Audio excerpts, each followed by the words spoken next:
चलिए बेटा, आज अपना जीएसटी में टॉपिक है रजिस्ट्रेशन ऑफ जीएसटी। मतलब जीएसटी में रजिस्ट्रेशन किस तरीके से कराया जाएगा और कब करवाया जाएगा, ये अपना चैप्टर नंबर 5 है। बेटा थ्योरी के लिए भी चैप्टर इंपॉर्टेंट है, साथ ही प्रैक्टिकल क्वेश्चन भी बनते हैं इससे। प्रैक्टिकल क्वेश्चन कैसे बनेंगे वो अपन देख रहे हैं।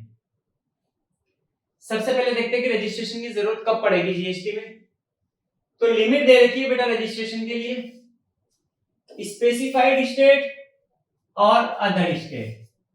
स्पेसिफाइड स्टेट में भी दो कैटेगरी है, 4 एक तरफ और 6 एक तरफ। 4 में कौन कौन है?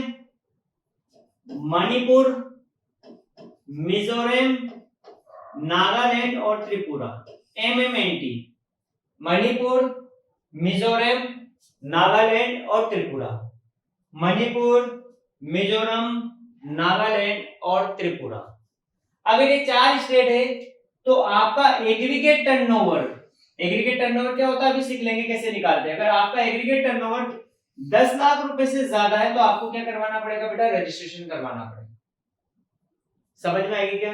स्पेशल स्टेट में 4 स्टेट मणिपुर, मिजोरम, नागालैंड और त्रिपुरा। अगर इसमें आपका एग्रीगेट टर्नओवर क्या होता है 10 लाख से ज्यादा है तो आपको रजिस्ट्रेशन करवाना पड़ेगा। जीएसटी में क्या करवाना पड़ेगा? Registration. 6 state AP, Arunachal Pradesh, Meghalaya, Sikkim, Uttarakhand, UK मतलब उत्तराखंड, पांडुचेरी और तेलंगाना। बेटा इधर नागालैंड है उधर तेलंगाना है। क्या क्या है? अरुणाचल प्रदेश, मेघालय, सिक्किम, उत्तराखंड, पांडुचेरी और तेलंगाना। अगर ये स्टेट है तो इन स्टेट में आपका टर्नओवर अगर 20 लाख रुपए से ज्यादा है, टर्नओवर भी कौन सा? एग्रीगेट टर्नओवर, तो आपको क्या करवाना पड़ेगा राजा? रजिस्ट्रेशन करवाना पड़ेगा। डन है।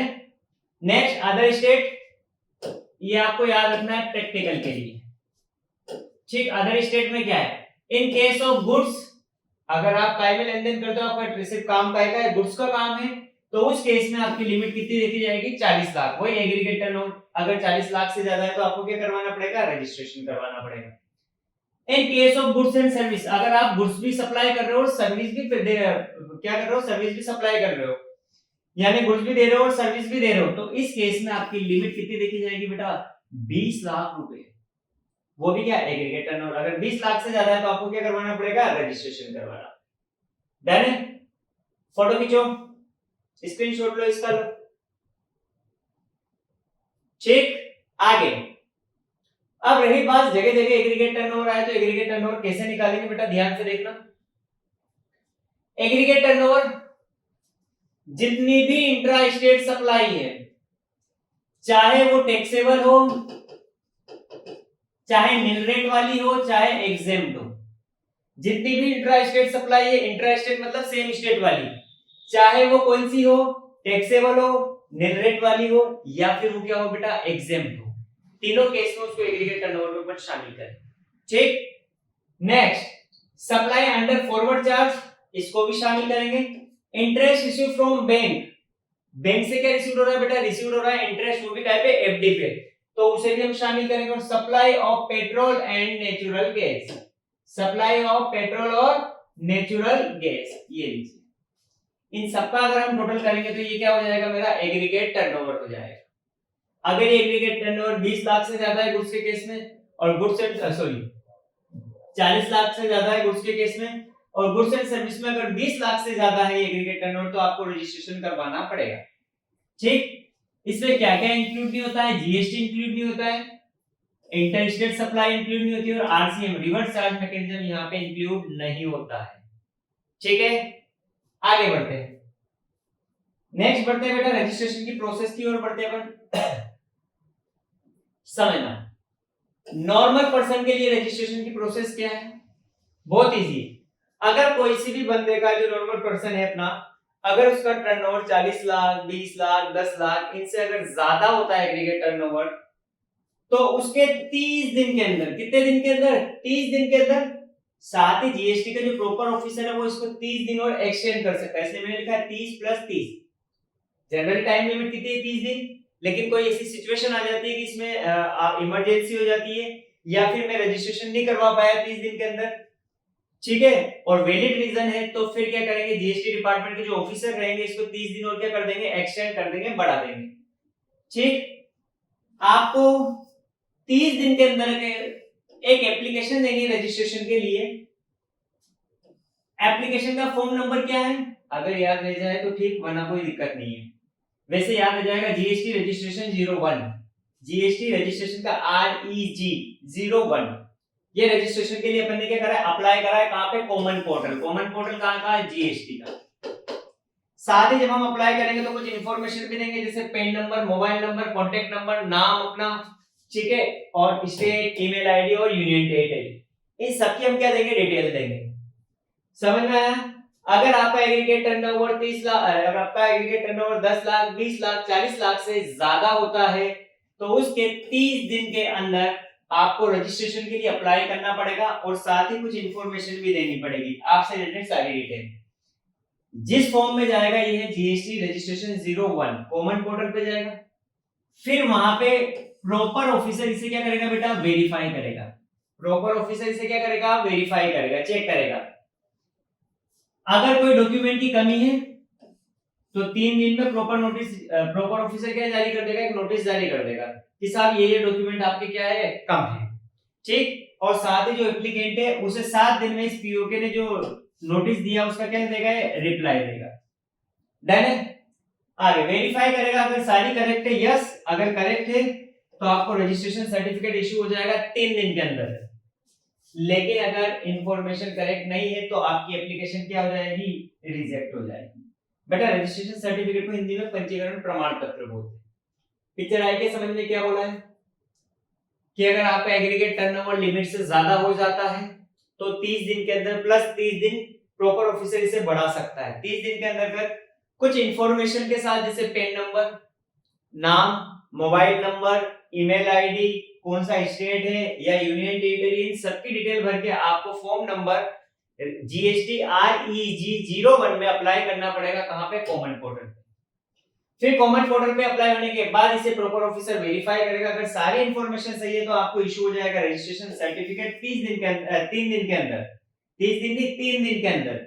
और अगर नहीं है तो आपकी एप्लीकेशन क्या हो जाएगी बेटा, रिजेक्ट हो जाएगी। डन है। आगे अगर कोई डॉक्यूमेंट में कमी है तो प्रॉपर ऑफिसर क्या करेगा, 3 दिन में नोटिस जारी कर देगा और आपको 7 दिन में उसका क्या देना पड़ेगा, रिप्लाई देना पड़ेगा। डन है क्या, स्क्रीनशॉट लो इसका।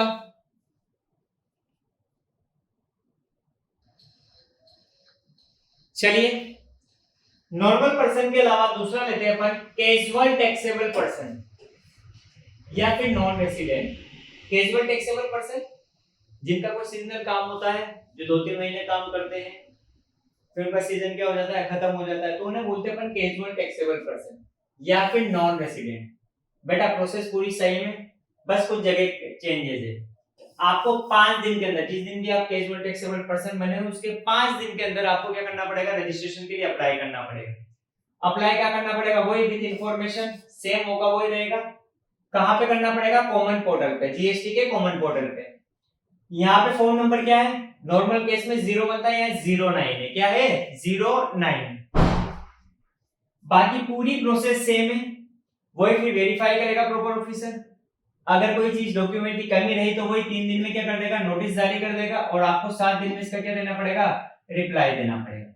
सारी इंफॉर्मेशन अगर सही हो जाती है आपको सर्टिफिकेट इशू हो जाएगा विद इन 3 डेज।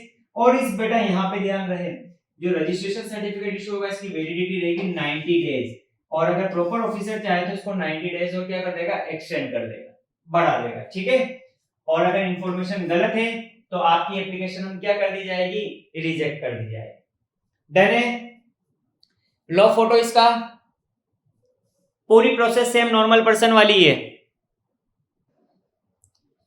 चलिए नेक्स्ट लेते हैं अपन बेटा topic, amendment in registration. Registration जो आपने करवाया है उसमें अगर आपको कोई भी इंफॉर्मेशन में चेंज करना है तो चेंज कैसे करेंगे। तो बेटा from the date of change, जिस दिन आपने चेंज किया है या जिस दिन आपके क्या हुआ है, रजिस्ट्रेशन सर्टिफिकेट की इंफॉर्मेशन में क्या हुआ है, चेंज हुआ है, तो उसके 15 दिन के अंदर आपको अप्लाई करना पड़ेगा जीएसटी के पोर्टल पे ऑनलाइन जाके। कौन से फॉर्म में, जीएसटी REG 14 में। फिर पीओ उस इंफॉर्मेशन को क्या करेगा, वेरीफाई करेगा। अगर पीओ संतुष्ट हो जाता है तो अप्रूव कर देगा, आपका चेंज क्या हो जाएगा, सक्सेसफुल। और अगर वो संतुष्ट नहीं होता है तो आपका क्या हो जाएगी, एप्लीकेशन रिजेक्ट हो जाएगी। समझ में आया क्या?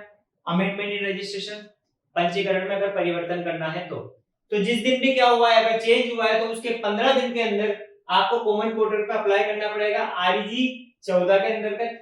ये फॉर्म नंबर है, इसे पीओ वेरीफाई करेगा। अगर पीओ संतुष्ट हो जाता है कि हाँ ये चेंज सही हुआ है, वैलिड चेंज है, तो वो अप्रूव कर देगा इस चेंज को, अदरवाइज वो क्या कर देगा बेटा, रिजेक्ट कर देगा। देन रजिस्ट्रेशन में last topic, cancellation of registrations.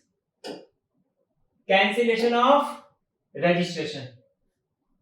अब रजिस्ट्रेशन को कब कब प्रॉपर ऑफिसर क्या कर सकता है, कैंसिल कर सकता है। तो बेटा समझना, अगर पीओ के पास, पीओ मतलब proper officer, if PO has reason to believe, अगर प्रॉपर ऑफिसर के पास उचित कारण है तो वो जिस पर्सन है उस पर्सन को क्या करेगा, एक नोटिस इशू करेगा आरईजी 14 में, ठीक है। जिसको किसको नोटिस करेगा, इशू करेगा पर्सन को जिसके खिलाफ मेरे पास क्या है, प्रूफ है, एविडेंस है। पीओ के पास एविडेंस है तो उस पर्सन को एक इशू करेगा नोटिस, किसमें, आरईजी 17 में। ये पर्सन 7 दिन के अंदर रिप्लाई करेगा, किसको, पीओ को रिप्लाई करेगा, प्रॉपर ऑफिसर को। अगर प्रॉपर ऑफिसर संतुष्ट हो जाता है तो कार्यवाही को यही खत्म कर देगा, केस क्या हो जाएगा, क्लोज हो जाएगा। किस रजिस्ट्रेशन में, इस फॉर्म नंबर में 20 में। और अगर वो संतुष्ट नहीं है तो वो क्या कर देगा, आपका रजिस्ट्रेशन कैंसिल कर देगा। किस रजिस्ट्रेशन फॉर्म में, 16 में। डन है? तो चलिए इन दोनों का स्क्रीनशॉट लो। पहले तो ये अमेंडमेंट रजिस्ट्रेशन लीजिए, हो गया ये कैंसिलेशन ऑफ रजिस्ट्रेशन। अब इसके क्वेश्चन की बात करेंगे बेटा अपन।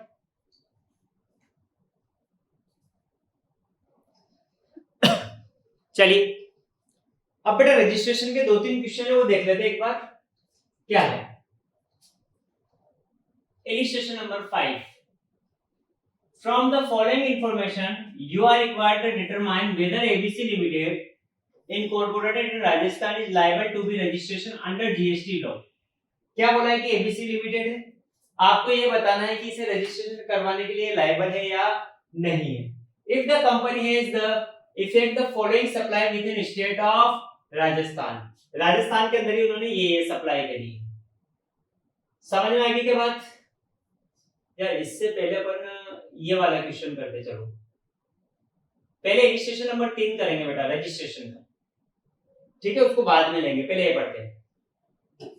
Mister Amit of Rajasthan has effect the following sale supply within the state of Rajasthan, Rajasthan state को कुछ सप्लाई करिए फाइनेंशियल 31 मार्च 2024 में। You are required to determine whether he is liable to get registration.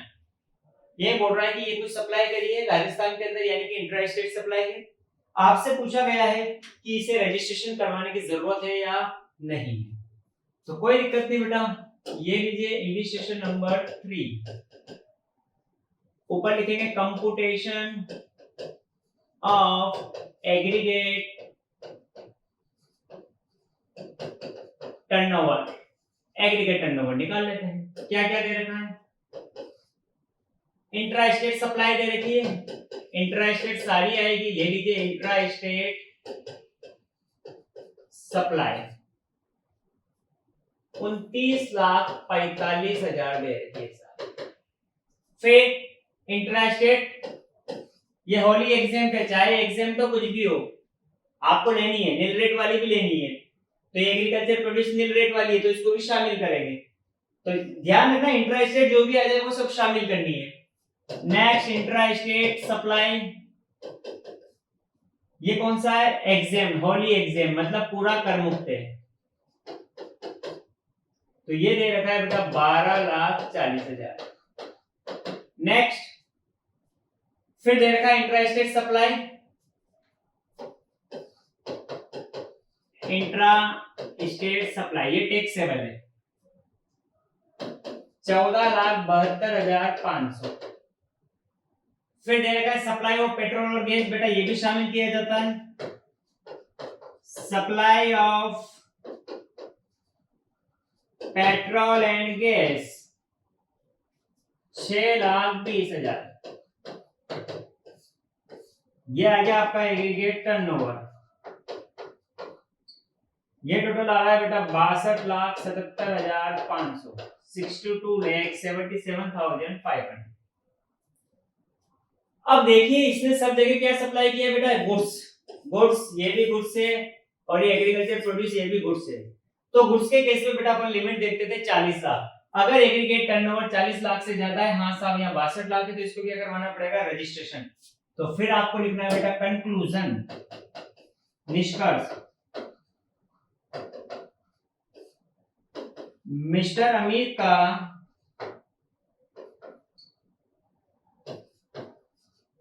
Aggregate turnover 40 lakh रुपए से क्या है बेटा, ज्यादा है। एग्रीगेट टर्नओवर कितना है, 62,77,500।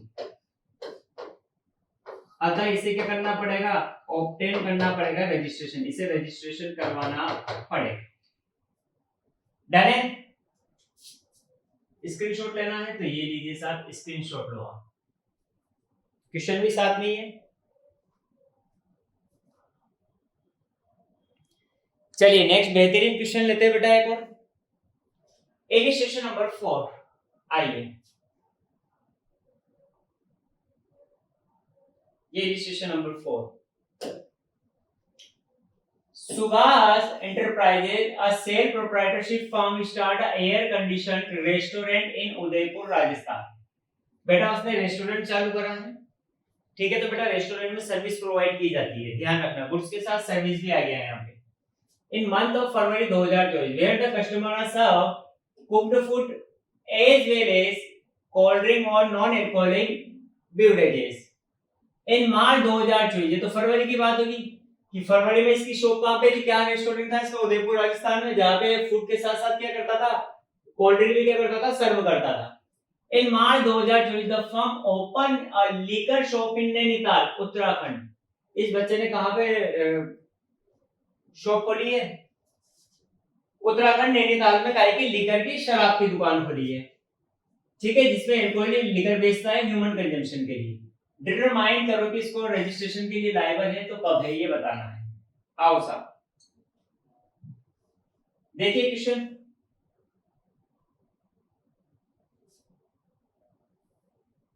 ये लीजिए निकालते अपन। Computation of aggregate turnover, 2 month है, इधर पर्टिकुलर लिख लिया।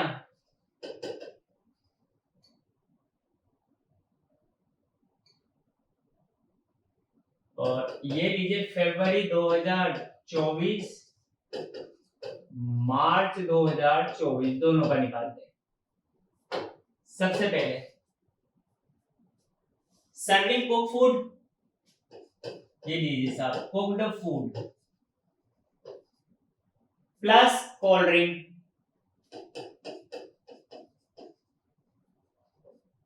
पहले फरवरी की बात करते तो फरवरी में 6,71,000, ठीक। फिर आगे sale of alcohol liquor, sale of alcohol liquor, इधर कुछ भी नहीं क्योंकि अपन ने मार्च में शॉप खोली थी नैनीताल में। इंटरेस्ट रिसीव्ड हुआ है एफडी पे, इंटरेस्ट ऑन एफडी 1,22,000। फिर आगे एक्सपो पेड फूड, एक्सपोर्ट भी कर रहे हैं अपन, ये लीजिए साहब, export paid food item, paid food item from restaurant in Rajasthan. तो ये लीजिए एक्सपोर्ट फूड हो रहा है अपना, कितना हो रहा है, 1,83,000 फरवरी में। यहां तक कि अगर टोटल की बात करते हैं, आ रहा है 9,76,000। अब बेटा गुड्स एंड सर्विस दोनों प्रोवाइड कर रहा है, दोनों सप्लाई कर रहा है, क्योंकि रेस्टोरेंट में तो गुड्स और सर्विस दोनों आएगा। तो इस केस में अपन लिमिट देखते हैं 20 लाख। तो फरवरी में इसकी एग्रीगेट टर्नओवर कितना था बेटा, 20 लाख से कम था। यानी कि फरवरी में इसको रजिस्ट्रेशन करवाने की रिक्वायरमेंट नहीं है। लेकिन जैसे मार्च की बात होती है तो बेटा एग्रीगेट टर्नओवर, टोटल टर्नओवर 6,71,000 तो पहले है। मार्च में कितना टर्नओवर हो गया? 7,93,000। ठीक, एक बोलो एक कंजेशन हो गया है 6,10,000 का, तो सब प्लस करते जाओ। फिर 1,22,000 है एफडी पे ब्याज, और 2,44,000 है कुक्ड फूड एक्सपोर्ट।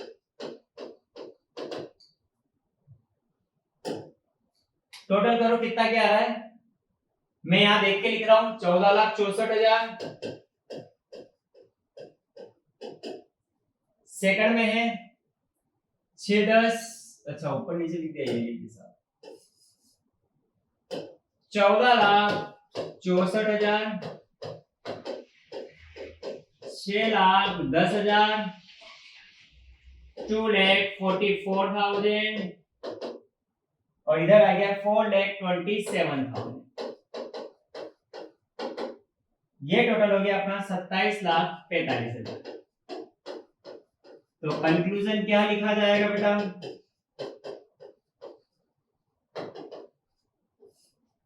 मिस्टर कौन है? सुभाष इंटरप्राइजेज है। तो सुभाष इंटरप्राइजेज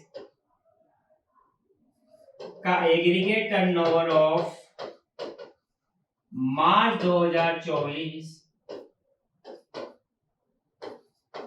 यानी कि इसका एग्रीगेट टर्नओवर ज्यादा है 20 लाख से, तो इसे क्या करना पड़ेगा? ऑब्टेन रजिस्ट्रेशन, इसे रजिस्ट्रेशन करवाना पड़ेगा। डन है? स्क्रीनशॉट लो, लीजिए स्क्रीनशॉट। चलिए नेक्स्ट क्वेश्चन लेते हैं, इसका अंतिम क्वेश्चन, ज्यादा क्वेश्चन नहीं है बेटा इसमें। इलस्ट्रेशन नंबर 5, ये लीजिए। From the following information you are required to determine whether ABC limited incorporate in Rajasthan to liable to be registered under GST law. आपको ये बताना है कि जो वेदर एबीसी लिमिटेड है इसको रजिस्ट्रेशन करवाना है या नहीं करवाना है। बेटा ये क्वेश्चन तुम्हें करना, मैं इसे डायरेक्ट समझाता हूं। इंट्रा स्टेट लेंगे, इंट्रा स्टेट लेंगे, इंट्रा स्टेट लेंगे, इंट्रा स्टेट ले लेंगे, ये चारों ले लेंगे। ठीक, वही लिखना कंप्यूटेशन ऑफ एग्रीगेट टर्नओवर। फिर ये supply to its own additional place of business in Rajasthan without consideration. क्या बोला है? विदाउट कंसीडरेशन, मतलब कोई भी कंसीडरेशन नहीं लिया, फ्री ऑफ कॉस्ट है। जब बेटा फ्री ऑफ कॉस्ट है तो उसके ऊपर जीएसटी नहीं लगेगा, तो इसको शामिल करने की जरूरत नहीं है। ये देखिए साहब, ये शामिल नहीं होगा।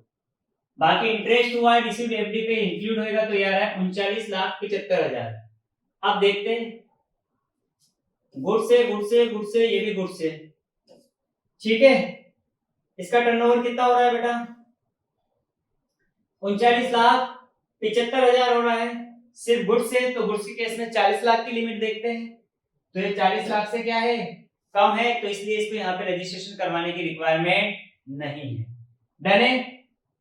ये क्वेश्चन देख लो एक बार, इसका फोटो जो करना हो खींच लो। चलिए नेक्स्ट चैप्टर लेते हैं बेटा अपन, कंपोजिशन स्कीम, हिंदी में बोलते हैं इसको समझौता विकल्प। चैप्टर का नाम देख लेना, आगे इंडेक्स में मिल जाएगा। कंपोजिशन स्कीम या कंपोजिशन लेवी भी बोलते हैं इसको, ठीक है? ठीक है, समझौता विकल्प। बेटा कंपोजिशन स्कीम क्या होता है? ये स्कीम सिर्फ और सिर्फ रजिस्टर्ड डीलर के लिए एप्लीकेबल है, यानी कि जो भी बंदा पंजीकृत है, यानी कि जिसने भी रजिस्ट्रेशन करवा रखा है बेटा जीएसटी के अंतर्गत, वो ही कंपोजिशन स्कीम ले सकता है। अनरजिस्टर्ड पर्सन कंपोजिशन स्कीम का बेनिफिट नहीं ले सकता है, ठीक है बेटा। कंपोजिशन स्कीम में फायदा क्या होता है? कुछ फायदे हैं, कुछ नुकसान है। इसमें जीएसटी की रेट क्या है? बहुत कम है, लेकिन कुछ नुकसान भी, वो देखते क्या क्या है। सबसे पहला पॉइंट, ये एप्लीकेबल किसके लिए? सिर्फ रजिस्टर्ड पर्सन के लिए, ठीक है। फिर इसको आगे अच्छा जमा के लिख देना कि कंपोजिशन स्कीम सिर्फ रजिस्टर्ड पर्सन के लिए है। अनरजिस्टर्ड पर्सन के केस में अनरजिस्टर्ड पर्सन कंपोजिशन स्कीम नहीं ले सकता है, ठीक। Next, limit for composition scheme, specified 8 state है और अदर स्टेट में तो 1.5 करोड़। अगर आपका एग्रीगेट टर्नओवर, बेटा जहां भी लिमिट देखेंगे एग्रीगेट टर्नओवर से देखेंगे जीएसटी में, अगर आपका एग्रीगेट टर्नओवर 1.5 करोड़ रुपए से ज्यादा नहीं है तो उस केस में आप कंपोजिशन स्कीम ले सकते हो। डन। लेकिन कुछ स्पेशल 8 स्टेट है, वहां 1.5 करोड़ की जगह कितनी लिमिट देखेंगे? 75 लाख। ये 8 स्टेट है, अरुणाचल प्रदेश, मणिपुर, मेघालय, मिजोरम, नागालैंड, सिक्किम, त्रिपुरा, उत्तराखंड। ठीक। मैक्सिमम रेट ऑफ जीएसटी, यहां जीएसटी की रेट क्या लगेगी? अगर मैन्युफैक्चरर है तो 1% है टोटल, यानी कि 0.5 जीएसटी और 0.5 एजीएसटी। रेस्टोरेंट के केस में 5% और अदर के केस में 1%। ठीक है, बस रेस्टोरेंट के केस में 5% है, मैन्युफैक्चर के केस में भी 1% और अदर सब और बाकी और के केस में भी कितनी है बेटा? 1%। नेक्स्ट, एग्रीगेट टर्नओवर कैसे निकालेंगे? तो सेम एज रजिस्ट्रेशन, इससे पहले भी अपन ने रजिस्ट्रेशन पढ़ा था, तो वहां पे जिस तरीके से हम एग्रीगेट टर्नओवर निकालते थे सेम उसी तरीके से उसी फॉर्मेट में यहाँ पे हम क्या निकालेंगे? Aggregate turnover. ध्यान रहे, जो कंपोजिशन स्कीम लेगा उसे इनपुट टैक्स क्रेडिट नहीं मिलेगी, याद रखना। जिस बंदे ने क्या लिया है, कंपोजिशन स्कीम अपनाई है, उसे हम इनपुट टैक्स क्रेडिट नहीं मिलेगी। ठीक है। रिटर्न कैसे फाइल होंगे? ये एनुअल रिटर्न और क्वार्टरली रिटर्न। एनुअली रिटर्न तो क्या जाएगा? 30 अप्रैल, वो भी नेक्स्ट फाइनेंशियल ईयर, अगले साल की 30 अप्रैल तक फाइल करना है एनुअल रिटर्न। और क्वार्टरली रिटर्न अगले महीने की 18 तारीख, क्वार्टर खत्म होने के बाद। जैसे क्वार्टर का होता है 3 महीने का क्वार्टर, तो अप्रैल, मई और जून ये क्वार्टर है, तो इस क्वार्टर का रिटर्न कब जाएगा? इसके अगले महीने यानी कि जुलाई, और वो भी कितनी जुलाई? 18 जुलाई। यानी 18 जुलाई तक मुझे मेरा क्वार्टरली रिटर्न क्या कर देना चाहिए? फाइल कर देना चाहिए। ये इनके नंबर है। ठीक है, नंबर याद रह जाए तो ठीक, वरना डेट याद रखना, क्योंकि बेटा इसमें थ्योरी का क्वेश्चन भी आता है। Next, not applicable on composition scheme कौन कौन नहीं ले सकता है? इलेक्ट्रॉनिक कॉमर्स ऑपरेटर, जैसे ओला वाले हो गए, रैपिडो वाले हो गए, स्विगी, जोमेटो, तो ये नहीं ले सकते composition scheme. Next, he is not a manufacturer of notified goods. क्या बोला है? जो गवर्नमेंट ने नोटिफाइड गुड्स कर रखे हैं उन्हीं के लिए कंपोजिशन स्कीम है। अगर आप ऐसा गुड्स का मैन्युफैक्चर करते हो जो क्या है, नोटिफाइड नहीं है, तो उस केस में आप कंपोजिशन स्कीम नहीं ले सकते। He is not casual taxable person और नॉन रेसिडेंट पर्सन।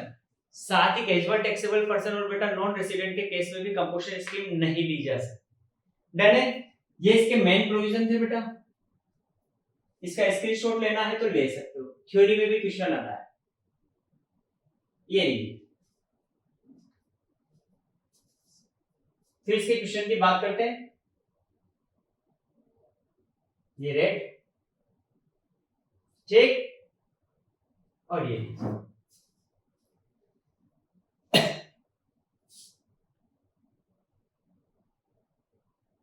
चलिए क्वेश्चन की बात करते हैं बेटा। इसके क्वेश्चन की बात करते हैं अपन। ये लीजिए साहब, आइए,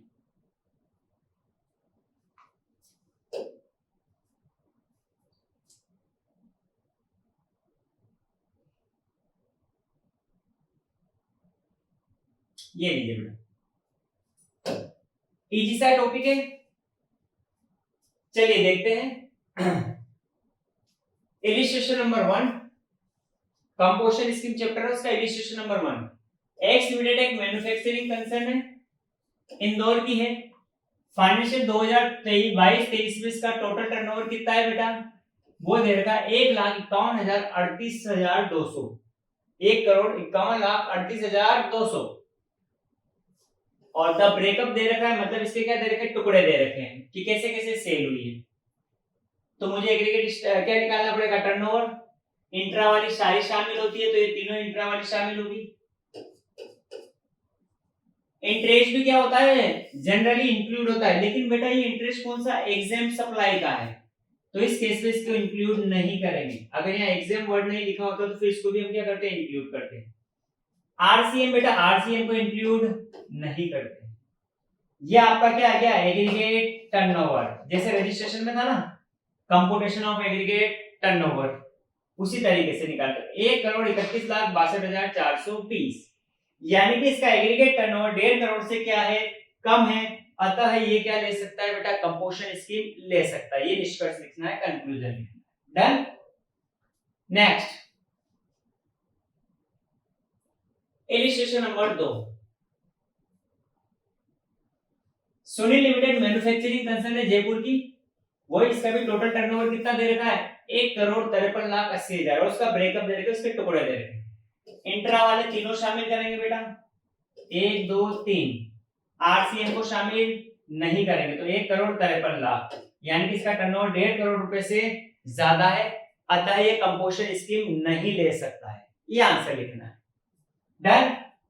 नेक्स्ट बढ़ते हैं बेटा, most very very most important question है इलिस्ट्रेशन नंबर 6। ये अपन हाथ से करेंगे, ठीक है बेटा। छठा ध्यान से समझना क्योंकि इसके बाद जो 8वां क्वेश्चन है वो तुम्हें होमवर्क रहेगा, वो तुम्हें करना है। आइए ये लीजिए साहब छठा illustration. Mister Devraj retail trader है who keep no inventory present the following expected information for the year। ये कुछ क्या है इंफॉर्मेशन प्रेजेंट करिए मिस्टर देवराज की। परचेज ऑफ गुड्स बेटा इसको कॉस्ट ऑफ गुड्स सोल्ड भी बोलते हैं। 42,85,000 जिसपे जीएसटी कितना है 5%। आगे sale at a fix selling price inclusive of all tax, इसमें जीएसटी भी शामिल है 51,42,000 और जीएसटी कितना इंक्लूड है इसके ऊपर 5%। Discuss whether he should opt for composition scheme, आपसे पूछा गया है कि इसे कंपोजिशन स्कीम लेनी चाहिए या नहीं लेनी चाहिए। अगर कंपोजिशन स्कीम की टैक्स रेट कितनी है 1% है, क्योंकि बेटा जनरली कंपोजिशन स्कीम में टैक्स रेट क्या होती है 1% ही होती है। रेस्टोरेंट सर्विस में कितनी होती है 5, बाकी सब जगह 1%। Expenses of keeping detail statutory record under GST law will be 1,19,980। बेटा अगर अपन कंपोजिशन स्कीम नहीं लेते हैं, नॉर्मल जीएसटी लॉ में अपनी बुक्स बनाते हैं, ठीक है, स्टैट्यूटरी बुक्स मेंटेन करते हैं, रिकॉर्ड बनाते हैं, तो उन बुक को मेंटेन करने के लिए अपना खर्चा है 1,19,980। which shall get reduced 59,900 if composition scheme is opted। लेकिन अगर आप कंपोजिशन स्कीम अपना लेते हो तो ये खर्चा 59,900 रुपए का हो जाएगा। साथ ही अदर एक्सपेंसेस दे रखे 2,39,960 रुपए। ठीक है, आपको बताना है कि इसको कंपोजिशन स्कीम अपनानी चाहिए या नहीं अपनानी चाहिए, इसको कंपोजिशन स्कीम अपनानी चाहिए या नहीं अपनानी चाहिए बेटा, ये आपको बताना है। तो आइए करते हैं। चलिए कैलकुलेशन ऑफ प्रॉफिट, अपन क्या निकालेंगे प्रॉफिट निकालेंगे। जहां प्रॉफिट ज्यादा होगा वो स्कीम अपन अपनाएंगे। ठीक है, आओ सबसे पहले अपन निकालते हैं टोटल कॉस्ट। क्या निकालेंगे बेटा सबसे पहले टोटल कॉस्ट, नॉर्मल केस और कंपोजिशन स्कीम वाला केस।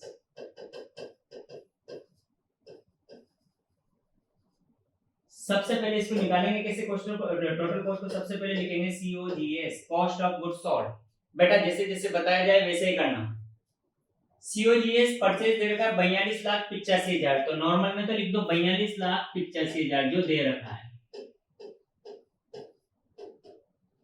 और कंपोजिशन स्कीम में बेटा उसमें टैक्स इंक्लूड करके लिखना है, तो 42,85,000 में 5% जोड़ के लिख दो। 42,85,000 में कितना जोड़ेंगे 5%, तो कितना हो जाएगा 42,85,000 प्लस 5%, तो ये हो गया 4499,250। ये लीजिए। फिर statutory record expenses, statutory record को मेंटेन करने के क्या एक्सपेंसेस। अगर नॉर्मल केस लेते हैं तो अपना खर्चा था 1,19,980, 1,19,980। और अगर कंपोजिशन स्कीम था तो ये खर्चा हो गया था 59,900। Done. Next, other expenses. Other expenses कितने दे रखे? 239,960, 239, 239,960। सेम इधर आ जाएगा 239,960। ये अपनी आएगी टोटल कॉस्ट। इसको अपन नाम दे देते हैं ए। जोड़ लेते हैं 42,85,000। मैं डायरेक्ट लिख रहा हूं बेटा। टोटल है 46, 44, 940, 46,44,940। उधर का देखते तो उधर का है 47,99,200, 47,99,200। ये तो अपनी टोटल कॉस्ट निकली। टोटल कॉस्ट के बाद निकालेंगे अपन सेल एक्सक्लूडिंग जीएसटी। आई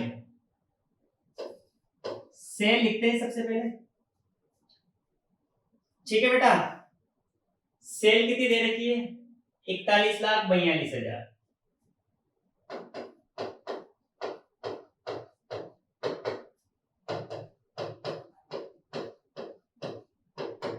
अब इसमें से माइनस करेंगे जीएसटी, क्योंकि बेटा इसमें जीएसटी इंक्लूड है।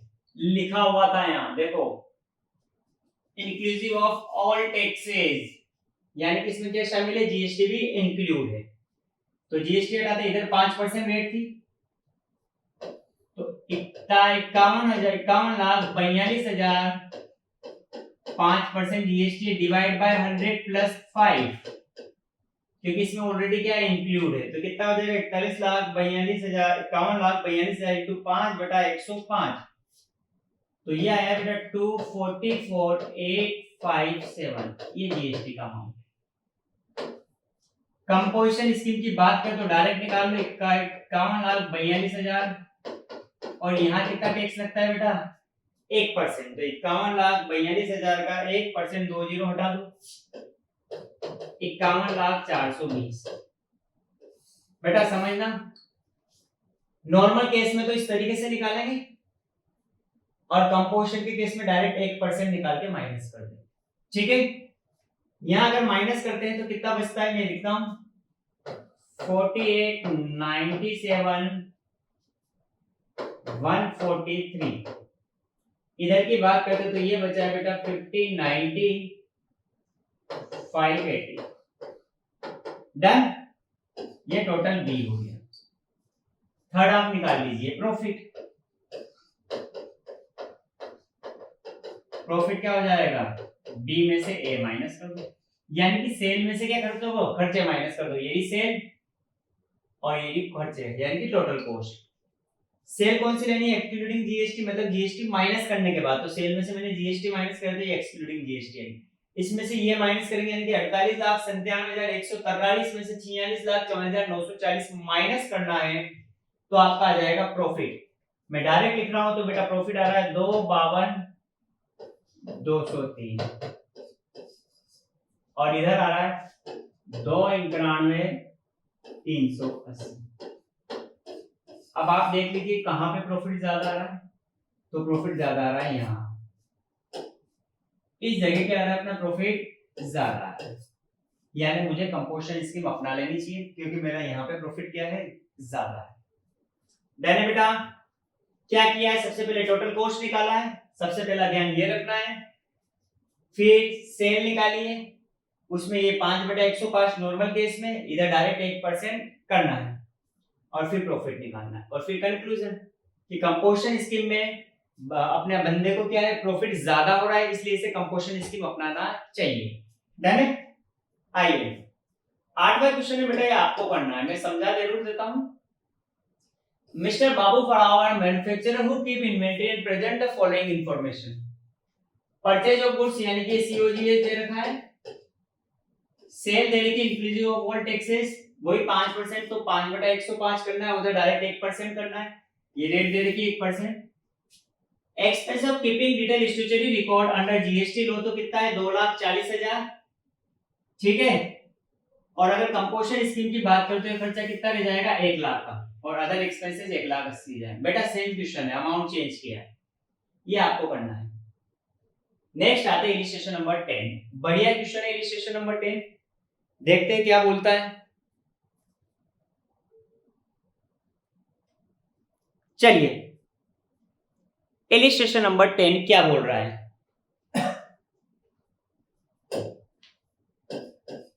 आर लिमिटेड एक ट्रेडिंग कंसर्न है, बेटा समझना ट्रेडिंग और मैन्युफैक्चरिंग में डिफरेंस क्या है।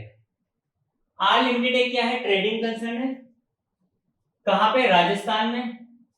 आपसे पूछा है कि इसका क्या रहेगा, ये कंपोजिशन स्कीम भी ले रखी है इसने। He furnish with the following information दिए, आपको बोला यू आर डिटरमाइंड है कि कंपोजिशन स्कीम ले सकता है या नहीं ले सकता है, एलिजिबिलिटी देखनी है और साथ में टैक्स भी फाइंड आउट करना है। चलिए सबसे पहले एग्रीगेट टर्नओवर निकालेंगे बेटा। चलिए समझना बेटा, यहाँ है ना, ये है अपना इलिस्ट्रेशन नंबर 10।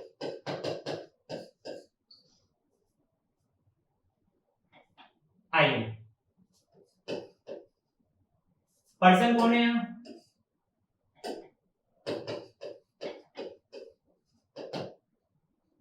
ट्रेडिंग कंसर्न है।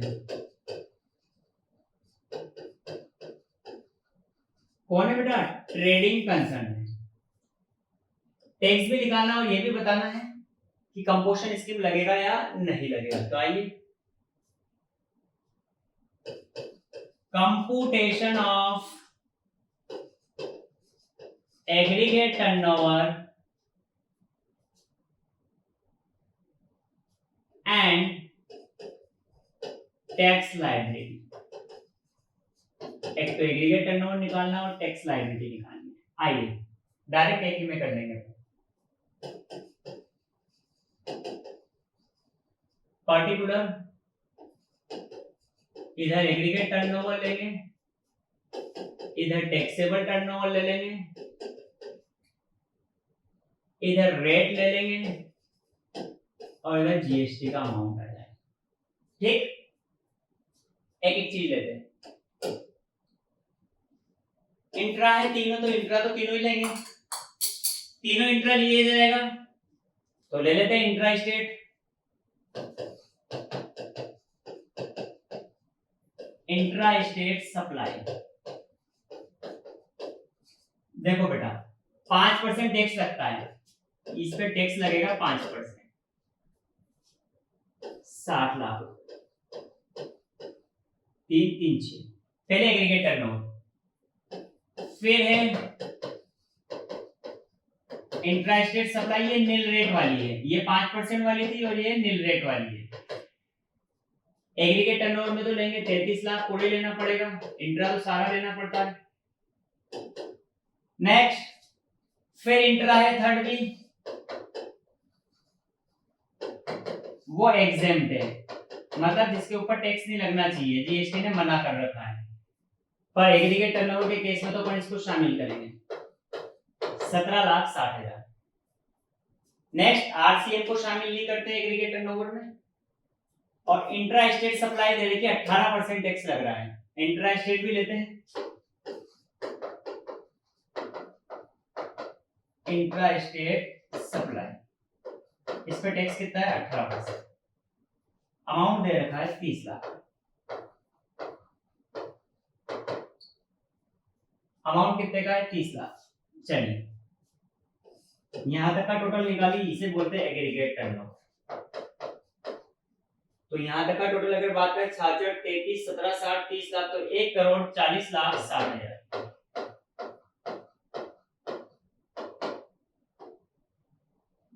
यानी कि 1.5 करोड़ से कम है, यानी कि ये बंदा कंपोजिशन स्कीम क्या कर सकता है, ले सकता है, कंपोजिशन स्कीम ले सकता है।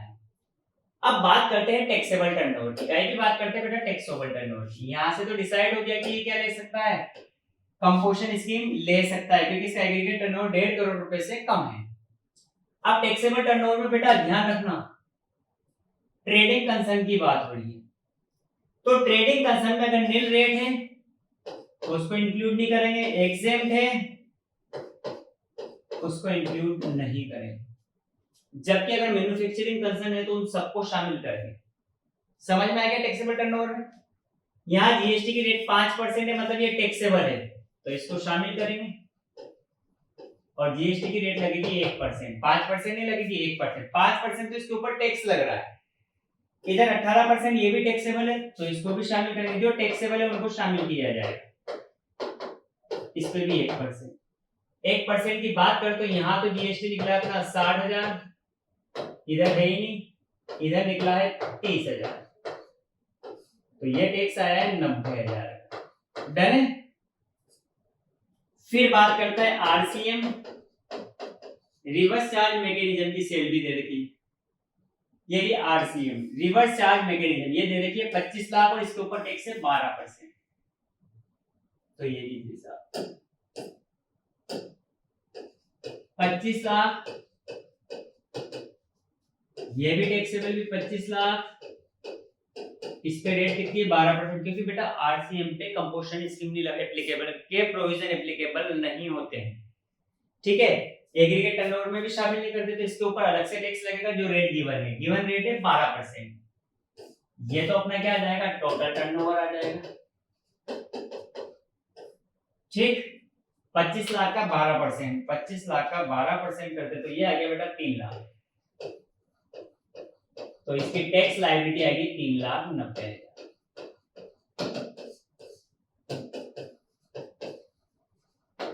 ये लीजिए साहब, क्वेश्चन कंप्लीट। डन है, आगे बढ़ते हैं। इलिस्ट्रेशन नंबर 15 बढ़िया क्वेश्चन है, इजी सा क्वेश्चन है। ठीक है, इसमें मैन्युफैक्चरर और ट्रेडर दोनों के बारे में बताया गया है। ठीक है साहब, करते हैं। आइए, इलिस्ट्रेशन नंबर 15 अंतिम क्वेश्चन है बेटा।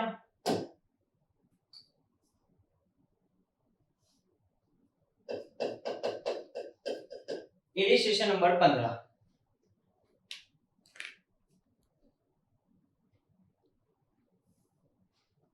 चलिए एक्स लिमिटेड, क्वेश्चन पढ़िए। X limited is a manufacturing concern in Rajasthan. ये बंदा क्या है, मैन्युफैक्चरिंग कंसर्न था। इससे पहले वाला क्या था, ट्रेडिंग कंसर्न का था। इट्स एग्रीगेट टर्नओवर दे रखा है 1,20,00,000। आपसे बोला है कि ये कंपोजिशन स्कीम लेना चाहिए या नहीं लेना चाहिए। ठीक है, साथ ही इसकी टैक्स लायबिलिटी भी बनानी है और टोटल टैक्स लायबिलिटी भी बतानी है। कंपोजिशन स्कीम में कितना टैक्स लगेगा वो बताना, टोटल टैक्स लायबिलिटी बतानी। ठीक है, जैसे इससे पहले वाला जो क्वेश्चन किया था ना बेटा गिवन, ये तो कंपोजिशन वाला टैक्स हो गया और ये टोटल टैक्स लायबिलिटी होगी 3,90,000। चलिए आइए इस क्वेश्चन की बात करते हैं।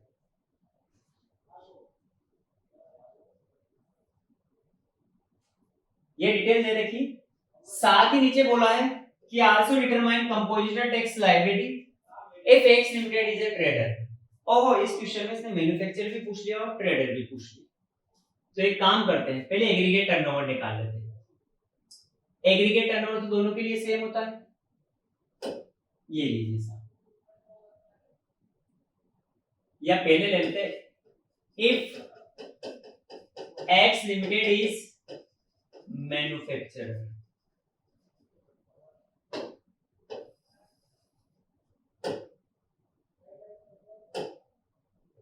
सबसे पहले निकालेंगे कंप्यूटेशन ऑफ एग्रीगेट टर्नओवर, सारे एक साथ निकाले थे। Aggregate turnover and taxable turnover and tax liability, तीनों ही चीजें एक साथ निकाल रहे हैं।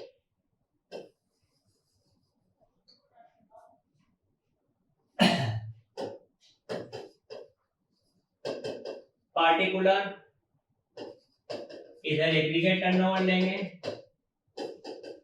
इधर टैक्सेबल टर्नओवर लेंगे, रेट ऑफ जीएसटी लेंगे और इधर जीएसटी आ जाएगा। ठीक है, बेटा ऊपर जो जीएसटी निकाला था उसको तुम आधा आधा भी कर सकते हो क्योंकि सेम स्टेट है।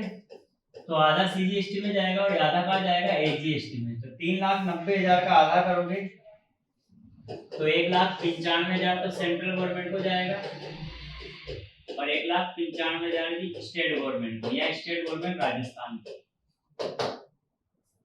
आते हैं। पढ़ते हैं, चलिए इंट्रास्टेट सारा लेंगे। इंट्रास्टेट अपन क्या करेंगे बेटा, सारा लेंगे। तो ये लीजिए इंट्रास्टेट इंट्रास्टेट इंट्रास्टेट,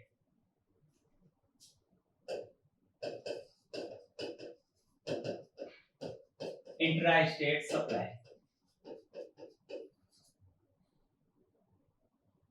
इस पे टैक्स रेट है 12%। फिर दूसरा है इंट्रास्टेट सप्लाई, इस पे जीएसटी की रेट है बेटा नील रेट। फिर तीसरा फिर इंट्रास्टेट है जिसपे जीएसटी की रेट कितनी है, 5%।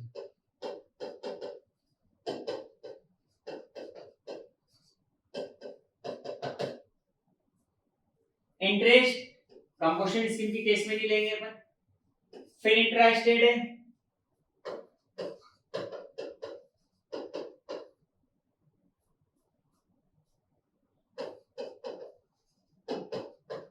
ये होली एग्जेम्प्ट है, ये एग्जेम्प्ट है। तो एग्जेम्प्ट दे रखी है 4,40,000 की। अमाउंट बाद में लिख देंगे, आरसीएम को शामिल नहीं करेंगे। फिर इंट्रास्टेट है 5% वाली,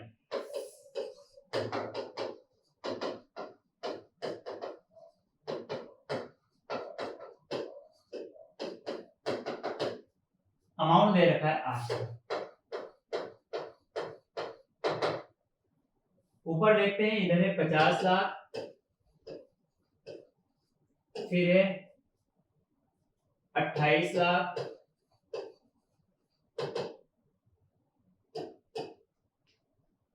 फिर 8 लाख,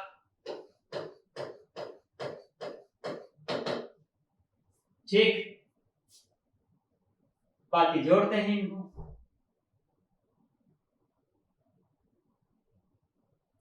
इनका टोटल किया जाए, ये आपका आ गया एग्रीगेटेड लोड। क्या है, 50, 28, 8, 4,40,000, 8 लाख। तो ये आ रहा है बेटा 98,40,000। फिर इसमें अपन आरसीएम जोड़ देते हैं तो टोटल टर्नओवर आ जाएगा अपना।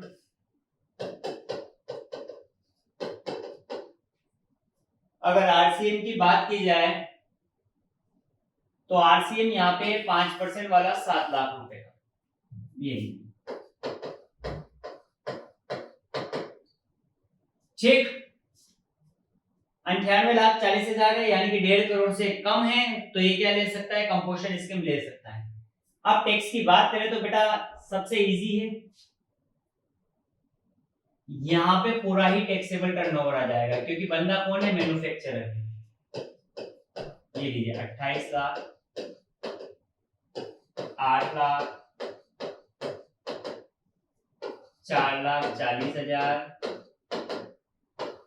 8 लाख, ठीक है। टैक्स लगा देते हैं इनके ऊपर, तो इसके ऊपर सबके ऊपर 1% टैक्स लगेगा, 1%, 1%, 1%, 1%, 1%, ठीक है। मैं डायरेक्ट टोटल करके लिख रहा हूँ, टोटल है 98,40,000।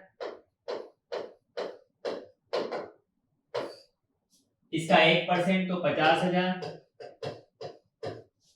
इसका 1% तो 28,000, इसका 1% तो 8,000, ठीक है। 2 जीरो हटा देंगे ना, 8,000। इसका 1% 4400, इसका 1% 8,000। टोटल कितना हो गया, 50,000 प्लस 28,000 प्लस 8,000 प्लस 8,000 प्लस 4,400, 98,400। ये तो कंपोजिशन वाला हो गया। अब आरसीएम के ऊपर लगती है कितनी परसेंट बेटा, 5%। आरसीएम की रेट क्वेश्चन में 5% है, तो 7 लाख का 5% करते तो 35,000।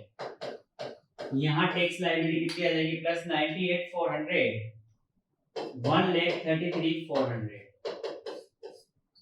ये अपनी क्या आएगी बेटा, टैक्स लायबिलिटी आएगी।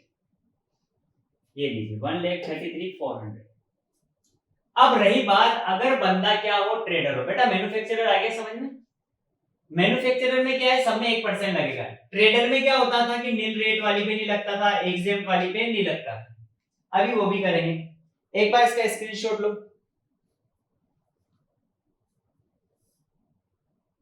चलिए इसी में मैं चेंज कर रहा हूं। अगर बंदा क्या हो जाए, ट्रेडर हो जाए,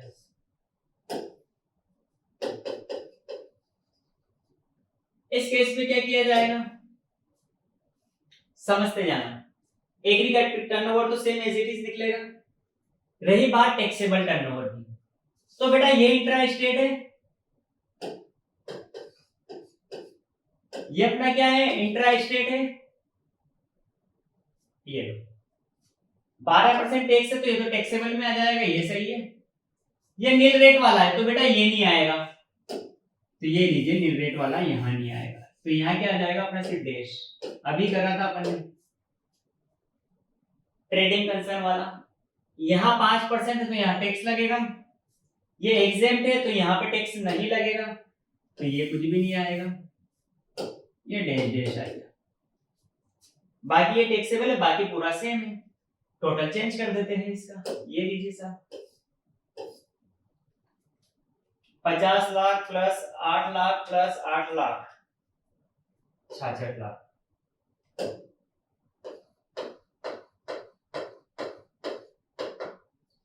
इधर 50,000 प्लस 8,000 प्लस 8,000 66,000 प्लस 35,000, ये आ गया बेटा 1,01,000।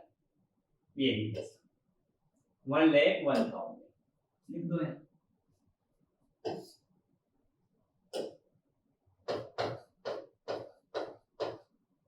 डन है। ये लीजिए बेटा अपना कंपोजिशन स्कीम भी क्या हो गया, कंप्लीट हो गया। नोट डाउन करो, लो स्क्रीनशॉट। डन। नेक्स्ट अपन बात करेंगे प्लेस ऑफ सप्लाई की।